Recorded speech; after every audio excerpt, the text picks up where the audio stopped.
এদের কথাগুলো মনোযোগ সহকারে শুনুন। আওয়ামী লীগ না করলে, আওয়ামী লীগ নির্বাচন করলে আড়া ভোটে দিতেন না। আগে দরকার আওয়ামী লীগ সরকার।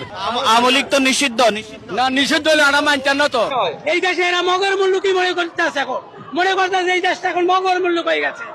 এরা কইতার এটা কি জুলাই যুদ্ধ কি? জুলাই যুদ্ধটা কি?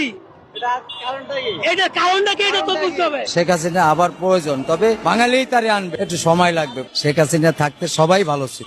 শেখ হাসিনা যা করছে কোন সরকার পারবো না এরকম উন্নতি, হ্যাঁ কেউ পারবো না, কোন সরকারই পারবো না। কি না করছে, রাস্তাঘাট সবকিছু, ফ্লাইওভার মানে পদ্মা সেতু, কত কিছু করছে। এই সমস্ত বড় বড় কাজ কোন সরকার পারবো না হাতে নিবার নিগা, সাহসী পাবো না। করবো তো দূরস্থান, এটা সাহসী পাবো না করবার নিগা। শেখ হাসিনা আওয়াটাই ভালো। এই দেশ চালাবার গেলে শেখ হাসিনা দরকার আছে। সাধারণ জনগণ শান্তি চায়, বাংলাদেশ খুবই অশান্তিতে আছে। বাংলাদেশের জনগণ যদি চায় তাহলে নৌকা আবার আইব না, মানে অবশ্যই আইব। আমলিক যদি নির্বাচন আইয়ে বিপুল ভোটে আমলিক বাস করবো। আবার আমি আওয়ামী লীগকে ভোট দিব।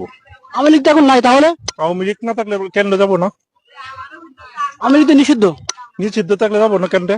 ভোট তো দিতেই হবে, আপনার নাগরিক অধিকার না। না, ভোট দিব না। ভোট দিবেন না? আমি নৌকা মারা করে দেবো ভাই, নৌকা মারা ইলেকশন হলে আমি নৌকা মারা করে দেবো, মারি বেলা দেবো ভাই, বুঝছেন? কিন্তু 7 হবে মেরি হলে তাও আমি দেবো নৌকা। কি অবস্থায় আছে এখন? সবচাইতে খারাপ। সবচেয়ে খারাপ না? আচ্ছা, ভালো করতে হলে কি দরকার? ভালো হতে এই দেশের মানুষ একটা ভালো না, ভালো হবে না। ভালো হবে না। না হাসিনা খারাপ, হাসিনা বলাছে, এখন কি ভালো হচ্ছে?